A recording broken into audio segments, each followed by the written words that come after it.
A towering, silent figure of determination and grit, Murray Baker stood on the deck of PT-104, his eyes scanning the horizon. The smoke from 2 Japanese carriers they had just sunk still lingered in the air, a fading sign of the previous night's deadly success. The silence was broken by XO. "Cap, message from command," said Lieutenant Vittori, handing over a radio dispatch. Murray's eyes narrowed as he read the order. His superiors wanted him back to celebrate the victory and regroup, but Murray knew that the enemy, though bruised, was not yet broken. Murray clenched his jaw and threw the dispatch overboard, the feeling of paper reminding him of his brother's final letter and igniting a familiar fire within him. His crew watched in silence. They knew what was coming next. "We are not done here," Murray finally said. "But sir, the orders," Vittori began, wary of the consequences of disobeying a direct order. "I am aware of the orders, Lieutenant." His gaze locked firmly on the younger officer. "We've got the upper hand, and I intend to keep it." There was a moment of hesitation. Murray's strict discipline and high standards were well known, and his crew had seen firsthand the effectiveness of his methods. Despite mixed feelings, they trusted his judgment. "Flank ahead," Murray ordered, turning back to the helm. His crew sprang into action, their respect for their cap evident in their swift response. Command was furious. Murray's actions were insubordinate, and consequences were required. Ahoy, welcome back to Boat Crew. It has been a little while since we last played, and I do apologize for that. I'm in this awkward position where I still need to balance real life with what I love, which is making content for you. But I'm hoping to see out the rest of the campaign in a few sittings now with Murray Baker and PT-104. We have just sunk 2 carriers, and fortunately every time the game is updated my saves survive. It's one of those few games where you can continue as things progress. So throughout the campaign with Murray here, we've had 2 major updates now. Is it 2? So when we started the campaign, we started because we wanted to hunt a cruiser, and then they added in the carriers, and now we've got more types of destroyers, and we are being attacked by them straight away, which is what we love to see. Lots of destroyers to attack. PT-104 is fitted out with 2 Mark 28 torpedoes, which are homing torpedoes, and I can't remember the designations on the one on the back. I think they're Mark 27s or something. Little anti-submarine warfare type torpedoes. They're mounted to the bow. My mistake. And we've got the trusty depth charges on the back. That's kind of PT-104's trademark, the depth charge run. We have quite a few ships to face here, so we're not going to do that until there aren't many left. We have, 3 destroyers to deal with. So the last of the fish are out. We're going to turn away and see what effect we can get from that. I do know that they've added the ability for enemy ships to detect and dodge torpedoes. And they have definitely seen them, but it's too late for that ship. She's been hit by 2. And Asagochi's about to take one amidships too. She's probably the most dangerous of the ships here today.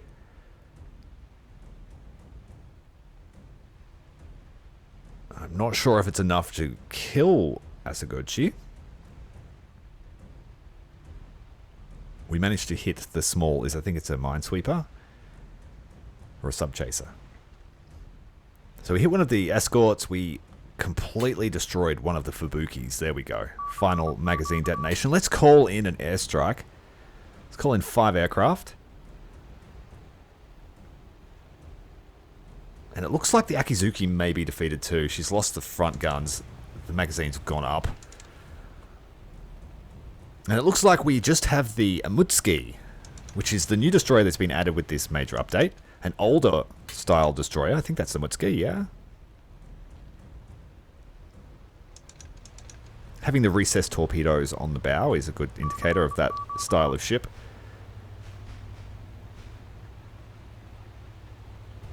But a couple of the Japanese older designs do have a similar hull shape. The Mochizuki. She is being swarmed by gun runs. See the flak shells there bursting above the ship. We do need to whittle away her escorts, or we could just go straight for a run. We have no torpedoes, but we could go for rockets, then depth charges. And of all the destroyers that were here today, she is the least capable to fight us. I should add, before we came out today, I added a dual 20mm Oerlikon to the front of PT-104. And we've replaced one of the AA mounts. We've just got rid of it. We just don't have enough gunners. Otherwise, we've got 3 loaders. And I felt like the dual Oerlikon is a huge upgrade over the 50s.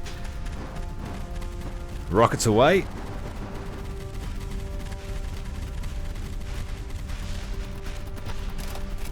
Oh, we just took a big hit from a 5-inch gun and we've lost 3 men overboard, including the skipper and the XO. One of the rare times that Murray's been blown off the ship. We need to get someone on the helm. Meth Man is on the case. He has no schooling, but we are spinning out. We've taken massive damage amidships. We've got 4 men on the repairs. Murray Baker's back on the helm. Genoa Vittori's back on, helping with the loading. Ben Meth stepped aside. He did enough. Skipper is drenched. Everyone's looking at me like, oh, we should have gone back to base. Come on, wanted us back at base. PT-104's taken some massive damage. It looks like that rear gun is locked to base for a disciplinary review board. I wondered what he did wrong. Was it because he just keeps refusing direct orders? Maybe. Or perhaps it's just the Navy's way of giving another PT boat some limelight. We're going out in the Huckins, the 78-foot Huckins, which until the other day I didn't really know anything about. I mean, I knew Huckins made yachts, but I didn't know they actually made PT boats. A couple of squadrons served in World War II, as far as my light reading revealed. And I think that the Huckins, because during my update review, when we had a look at the boatuary, I made the observation that the Huckins itself would make a great gunboat because it is able to carry a lot of supplies, and it can also fit 2 3-inch 50. And what we have here is lots and lots of ammunition sitting amidships, and some on the front, which our poor Elco can't really carry much. We can carry 32 cans. This thing can carry over 60 if we wanted to go that hard. But I'm going to bring lots of repair kits. And we're going to try and play this as a standoff boat. Gunship roll. Oh, we actually have to change. We've got a new cap. New CO. Dillinger is in charge of the Huckins. That means we will have to give them some crew. 1 second. I've done some quick maths and we're going to need at least 6 gunners to effectively use this boat. And that will mean that we'll only have 2 crewmen to do other roles. So this boat in this configuration, excuse me, may require lots of micro in terms of crew management and when we get on the guns and when we don't. We will also probably have very slow rate of fire. So I have to be careful not to get tangled up with too many boats. Alright, let's head off to Ramata where there is an invasion underway and we will test out our new gunboat. Dillinger has a new crew. Everybody is straight out of the academy, straight out of basic training. So we have to be mindful that this is a new boat, new crew, and I can't be as ballsy as I am with PT-104, lest someone gets killed. Oh my god. We have just found a carrier fleet trying to sneak past. Oh man, that 213 power. We have our squadron boats with us. We have a full pack of squadron boats. 5 Elcos and a Huckins are going to get, wow, 3 cruisers, 2 Akizukis, 2 Ryujo carriers, a minesweeper and a Fubuki just for good measure. This is going to be a fight to remember. Now, last time we fought carriers, we had the bonus of a tender, so we could get some fire support. This is not going to be that kind of fight. We are not in any way capable of fighting this fleet the way we fight with Murray Baker's crew. We have got 4 of the Mark 28 homing torpedoes and 2 of the smaller torpedoes. They are spread out in what looks to be an echelon formation, I think. They're not line astern. Oh, we've overcooked the Huckins. So it cools down a lot quicker than the Elco, but it also overheats a lot faster. I was reading that the Huckins boat has something called a quadraconic hull shape, which is supposed to be a little bit more stable. And apparently during the PT boat derby, when they were testing out all the PT boat bottles, the Huckins performed really well and actually outperformed the Elco, apparently. But it didn't win the contract. So, don't know about that. There might be some political shenanigans about that. Who knows? Anyone that does know, let me know. We're going to try and get a little bit ahead of this formation.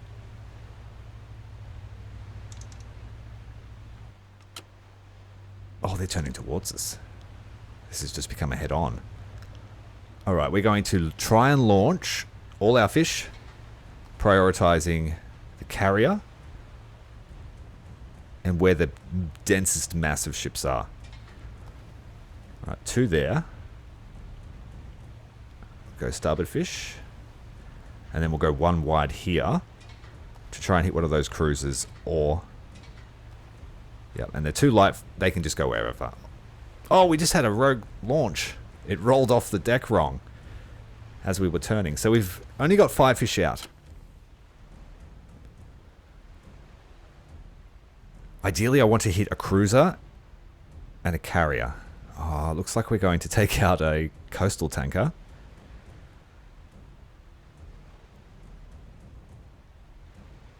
That looks like a miss.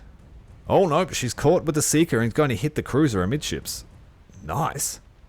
It's like a curveball attack. That one is just on the bow of the carrier. Nice hit. The coastal tanker got hit as expected. That cruiser took 2 hits. Hopefully she goes down. The coastal tanker is definitely killed. And are you going to catch anything? Oh, the air wings are up. I forgot we were fighting carriers here. We might be able to see our 3-inch in action. Personally, never used a 3-inch.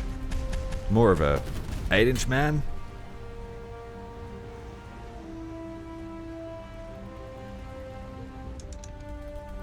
Alright, we've stirred up the hornet's nest. Wow, look at all the flak. Our poor single fighter, the Wildcat we called in for help, has just been obliterated by the fleet. We're supposed to screen us, not just go YOLO into the area. Oh, the enemy carrier wing. Funny. Well, there's not much else I can do. I'm just going to wait around a minute and see if any of the ships sink from that attack. Call in some more air support.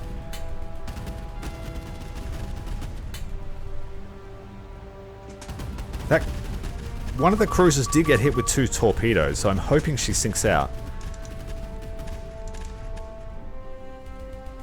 And we hit one of the carriers, but it doesn't look to be major damage at this point. Now I do know that damage persists between engagements, so me coming back is going to be... So we're going to have to attack these guys a few times.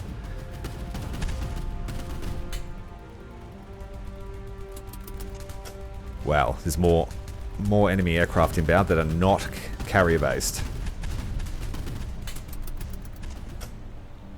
3-inch gun. Got the timed shells. A lot slower traverse than the other weapon, so we may have to use...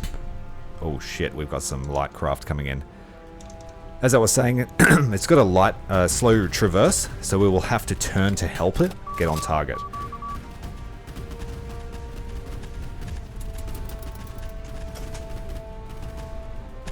So far our boat's in pretty good condition, no damage sustained.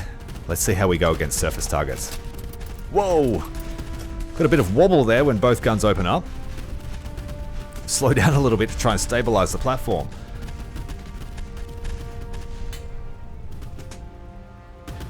Oh, we're just about to run over an ally. Sorry about that. Huckins has nice acceleration, actually. The Elko feels a lot more sluggish compared to this boat. There's one thing I liked about... Sorry, just getting confused there. One thing I liked about the boat we used in the first campaign, the Higgins, was it was so maneuverable. I like a maneuverable boat. Elko is just a brute force machine. And if it could carry more ammo, it would be insanely powerful.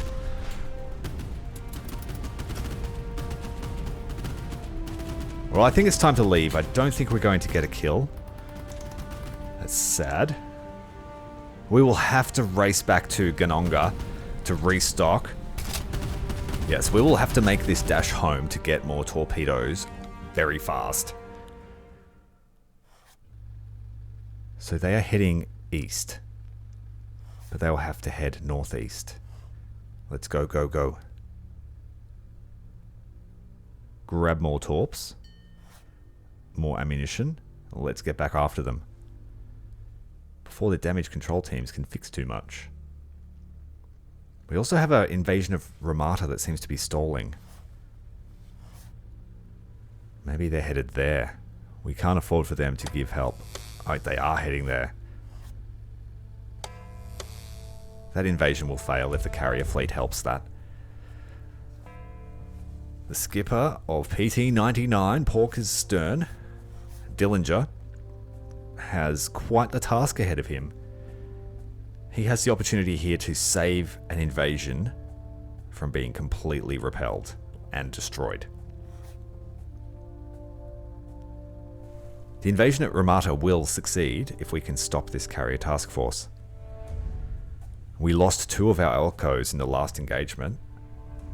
I forgot to replenish those dudes. Okay, it's a night attack.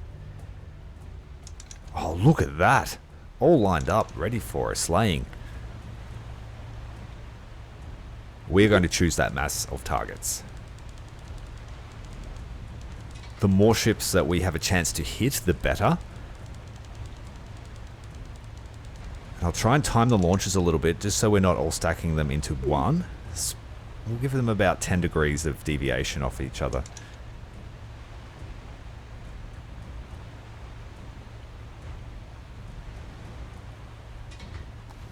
They are starting to spread out now.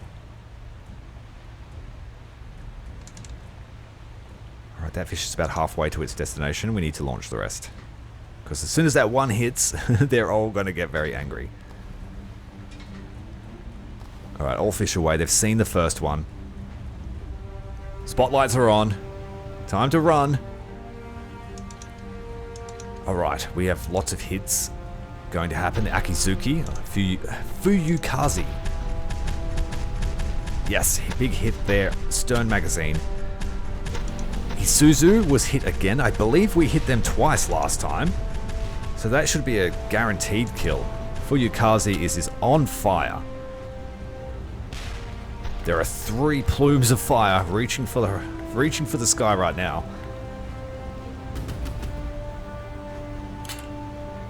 We've had some really good hits there. 3 solid contacts. 3 separate warships. Cruiser. Cruiser. Destroyer. Okay, so we're possibly going to wipe out 2 cruisers and a destroyer in this fight. Again, we're going to have to run away. But I don't know what I'm going to do about getting more torpedoes. The nearest base is Ganonga or to the southeast. A fair distance. We're trying to really press into Japanese territory at the moment. I'm liking the 3-inch gun. It does really well against air targets. Just slow with the traverse, so you need to be ready.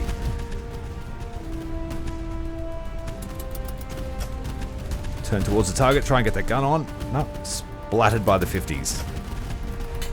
They have us spotlighted well and truly.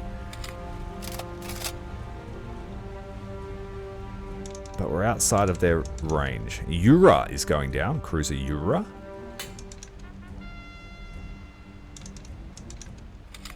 I believe we were correct in our assumption of 2 cruisers and a destroyer. Excellent job, guys. That has severely diminished the firepower of that task force. Yeah, 1 coastal tanker Akizuki and 2 Nagara class cruisers. Fantastic work there from PT-99, Porker's stern, led by Lieutenant Dillinger. Deadly Dillinger. Now, the dastardly plan here is, it looks like there is a tender here. So we're going to come in, stop by this invasion, grab some fish, maybe help out if they need it, and then we're going to head back before this carrier task force starts launching aircraft. Fortunately, it's nighttime, so I don't believe they can. But the minute the day starts, they're going to start spamming aircraft, and there are 2 carriers there.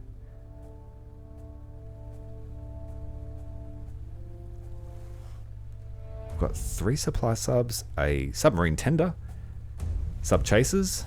They don't need help, but we will stop by. Looks like we have the new American destroyer on the field, the John C. Butler. Not as capable as a Fletcher, but still a welcome sight. Alright, so we need to keep up with what our original mission was, which was to grab torpedoes.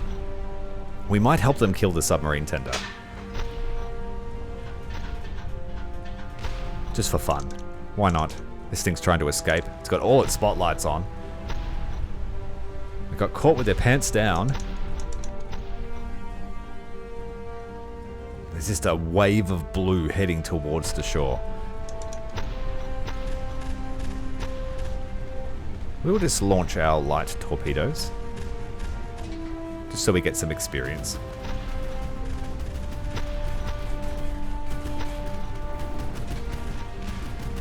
Oh, that one's gone off track.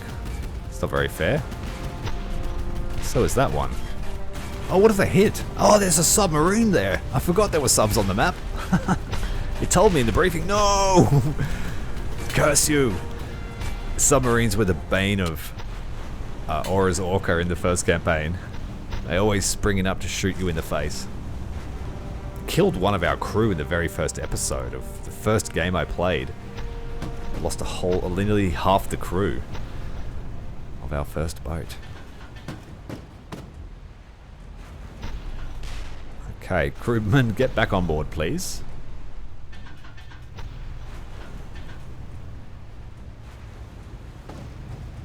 Mr. Dillinger has leveled up quite quickly. He's on 4 stars already from those hits on the cruisers. The Marines are on their way to the beach.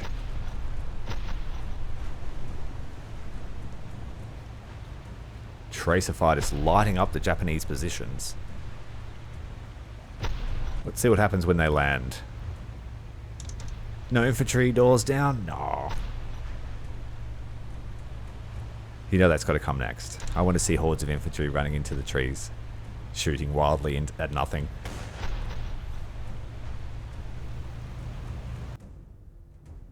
Well, that was successful. We got our torpedoes. We just helped destroy the tender. And here comes that carrier group. That's right, we had a more pressing concern. And we have to get it done before daylight. Oh, we've got a carrier coming up too. Could we see a clash of the carrier fleets? Ours is not as strong as what the other one was. They're heading towards each other. Let's just wait and see if we can join a battle between the two. Oh, they're evenly matched now that I've destroyed the carriers, the cruisers. Come on. Join the... Oh, he's turning away. No, he's been scared off. And our carrier group is heading to that base. Alright, let's get it done. Early morning. We've got an Akizuki. cruiser left. And 2 carriers, as well as a Fubuki, I think, out the back. We've got allied air support from the carrier. Let's see if that's any help. I don't have any call-ins at the moment, which would make this fighter much easier if we had some artillery or something. What to do? Which angle shall we approach from?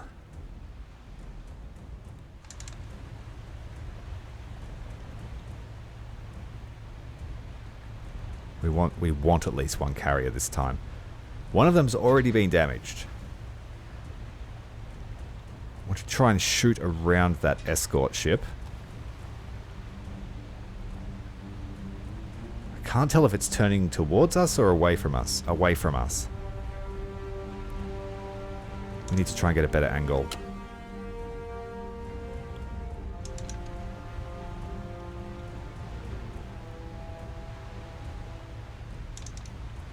Well, that worked. I think the fish went straight past the destroyer. No, they hit it.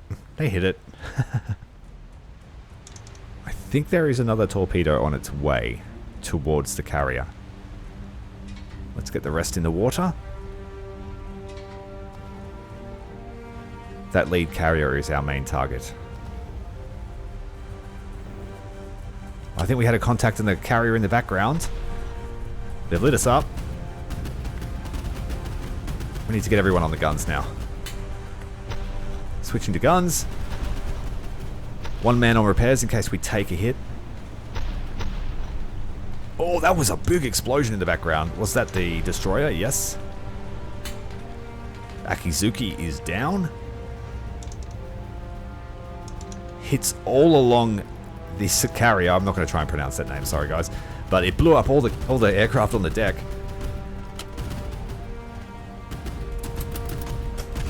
Let's get that 3-inch on them.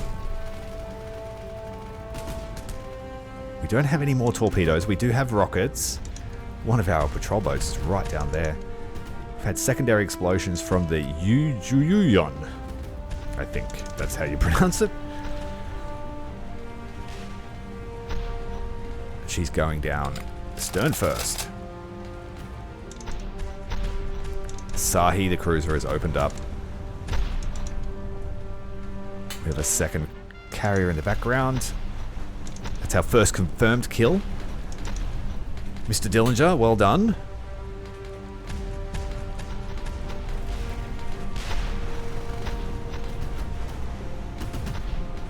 We may have to go back for more ammunition.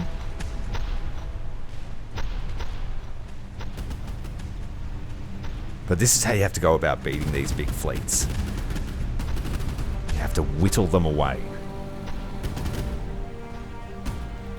Not even Murray Baker's boys could have fought them the traditional way that we've been doing it throughout the campaign. He would have had to come back a few times.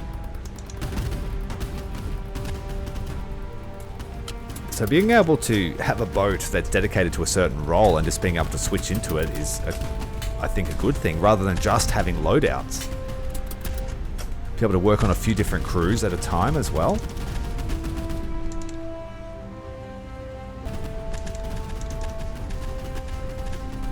Any more damage?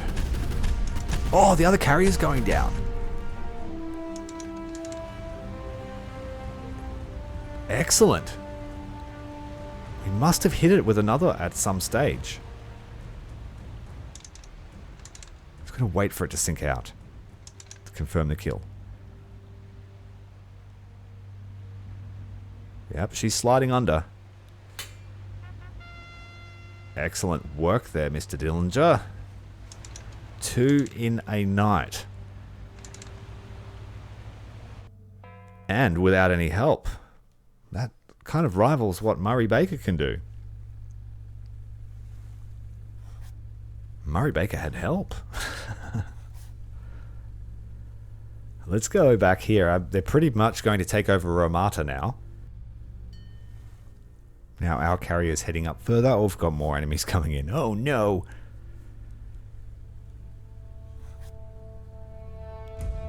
I guess we're staying here then. Another fight. At least we will have some backup this time. It's just one Fubuki. It's a real threat. Just launch these off. Mow them down with our 3-inch gun. I will have to try and use it against a surface contact at some point too, a large one.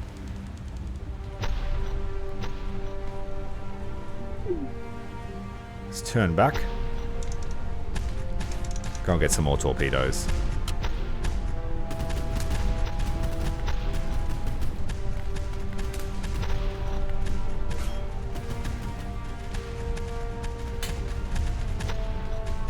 Massive damage to the Fubuki.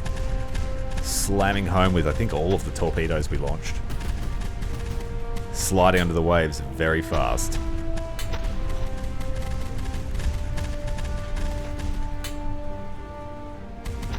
Right, now it's time to get our gunnery on.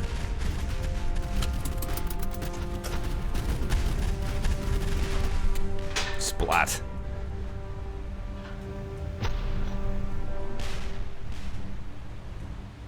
See you later, sub-chaser.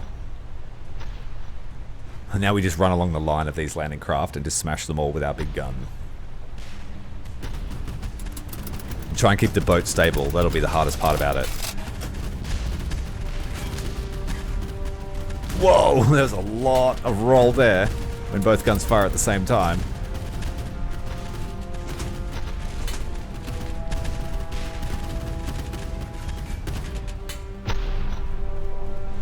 Well, that's impressive.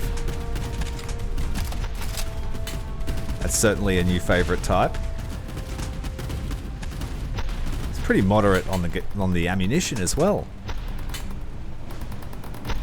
I can see it being really good once our gunners on this boat have accuracy and experience.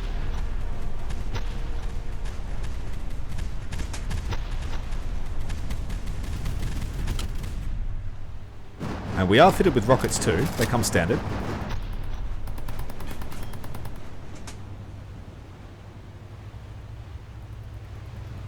One left.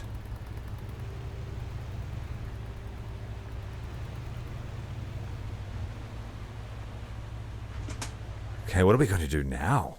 Who knows? Who knows? We could get on the hunt for... Oh, Blackett. Blackett will have to be taken out. The Fortress of Blackett. It's in range of our bases, so it's going to keep sending aircraft during the day. Let's give the guns a good test against aircraft. We've been too busy running for our lives and watching our damage. Let's see how well they go against aircraft compared to something like the Bofors, which chews through lots of ammunition. Basically needs a dedicated loader and 2 crewmen. Splat, 1 hit. Splat. Splat. Ooh, splat, several all around. As long as you can keep the gun pointed at it, that'll be the hardest part. We need repairs. I mean medics.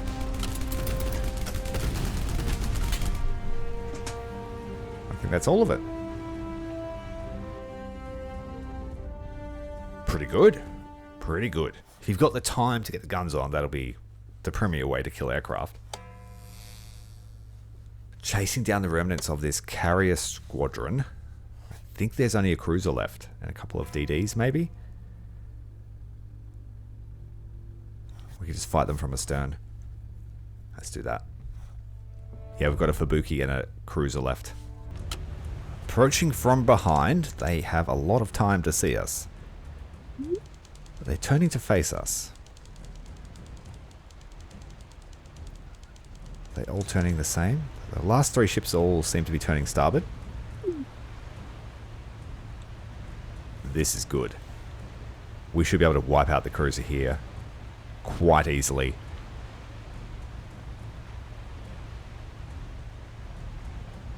And then it's just a matter of chasing down the prize ship, the coastal tanker.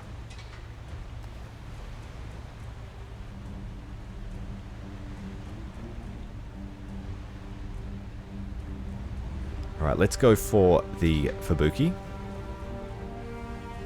And then one for one of these other ships here.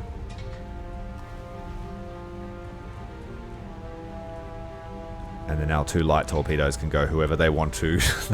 They usually find their own target pretty well. Coastal tanker. There we go. Let's turn away and see what our results are.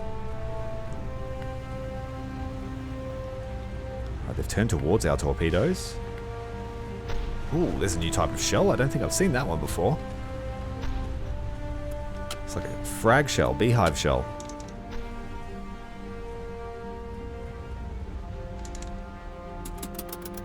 Beautiful. Oh, it looks like we missed. Not good. Not good. We missed with 3 torpedoes. We need this cruiser to get hit. If she gets hit in propulsion, that'd be fantastic. Oh, we have an air wing inbound. Oh no. We've called for help. Let's concentrate on the aircraft first.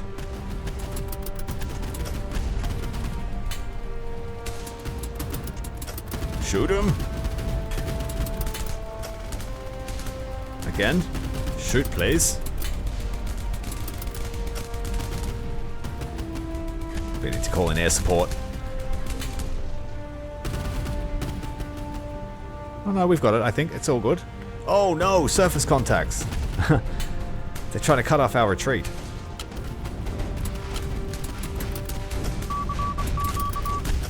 Oh, blistering damage there from the 3-inch gun at close range.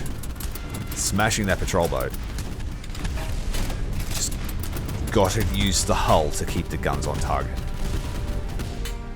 That rear gun is missing gunner, but our damage is pretty light. We need to have some repairmen. All on repairs, please.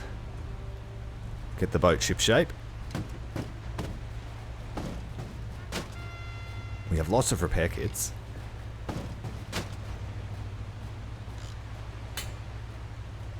Alright, that cruiser sunk.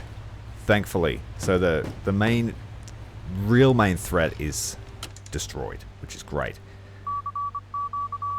We can now just call in all the air support. A little bit out of range for artillery, unfortunately. So that one was a waste. Let's see if all our airstrikes can finish off the threats.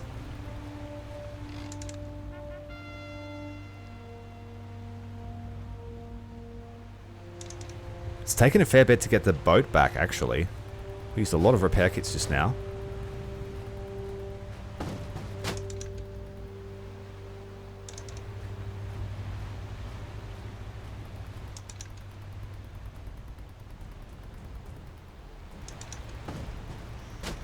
We have enough ammunition just to shoot this guy. Rockets and 3-inch guns, I think. Let's see how we go against a surface contact.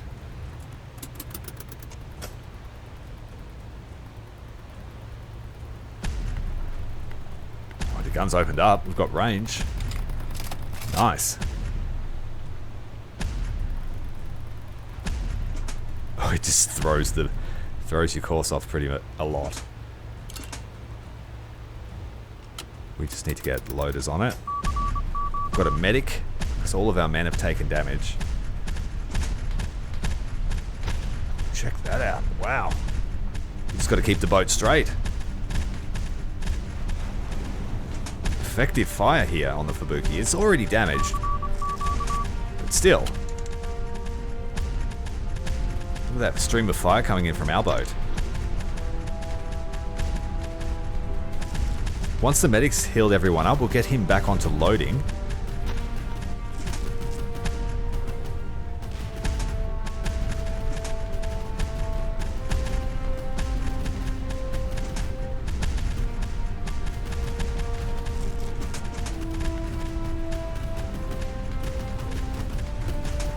Yeah, 3 loaders. And we are just whittling away this Fubuki. Nice work. Let's do it to the coastal tanker.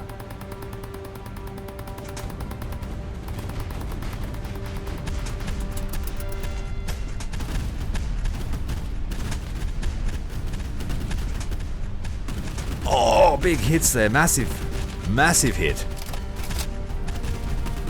They blew our skipper overboard. Mr. Dillinger. Fortunately, the XO is still on board. Mr. Hughes taking the helm. Going to go back and get our skipper.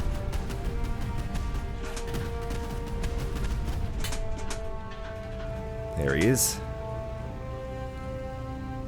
Is our other man too? I'm not familiar with these guys' names yet. Wait a minute. Are we not close enough to... Oh, shit. Mr. Dillinger. Poor Stuart Dillinger is dead as a doornail, unfortunately. The other boat's coming in close to help pick him up. We've had a casualty, an unexpected casualty.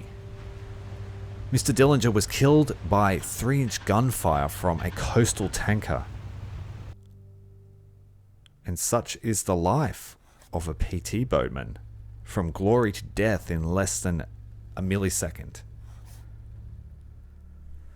Oh, man. And like his accolades were stacking up too, just in this one short episode. Sunday the 13th of September 1942, Mr. Stuart Dillinger, KIA. Roy Hughes has taken over command of the boat until we get back home. And our home is under the assault of the Japanese landing forces, so we need to take care of this. The men are pretty shattered, like, that was so unexpected. It was almost like that shell had Mr. Dillinger's name written on it, because it only affected him. The blast blew someone overboard, but miraculously no damage. Mr. Dillinger, unfortunately, needed to be put in a bag, wrapped in a flag and sent home.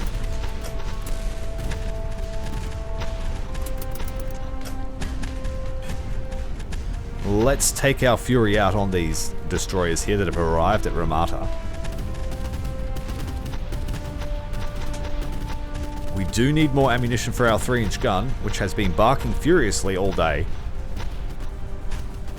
Enemy air wing has just arrived. All torpedoes are away.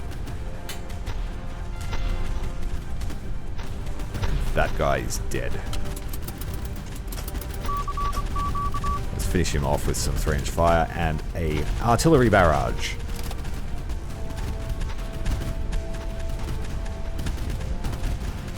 Yeah, sad day for the boat. PT-99 was making a name for itself and Mr. Dillinger is gone already. Life expectancy of only about an hour. That's how long I've been playing for in the 99, PT-99.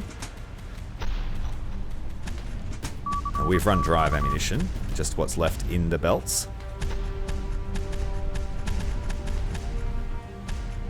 But I felt like I got a lot of value from those 3-inch shells.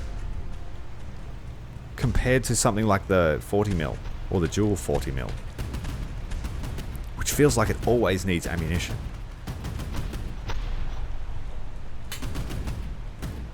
Of course, the major drawback is the effect on stability.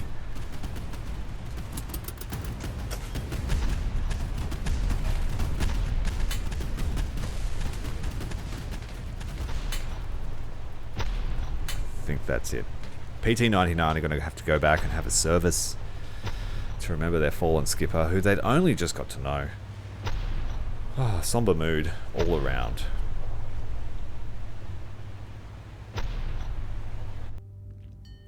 Well, 13th is always an unlucky day. There appears to be a new carrier group arriving in 2 days. But all in all, the war is progressing well. We did lose a skipper, so we will need to replace him. Roy Hughes is now our CO. He learned some hard lessons today. Keep your head down and make sure you have vests on your crew. We didn't give them any protective equipment, and that could have been a big deciding factor in our boy's death. Francis Sweeney will take up the new XO's role. I'm Commander Tyrael. Make sure you subscribed. PT-104, Murray Hughes. They'll be back soon once this whole shabacle about insubordination is dealt with.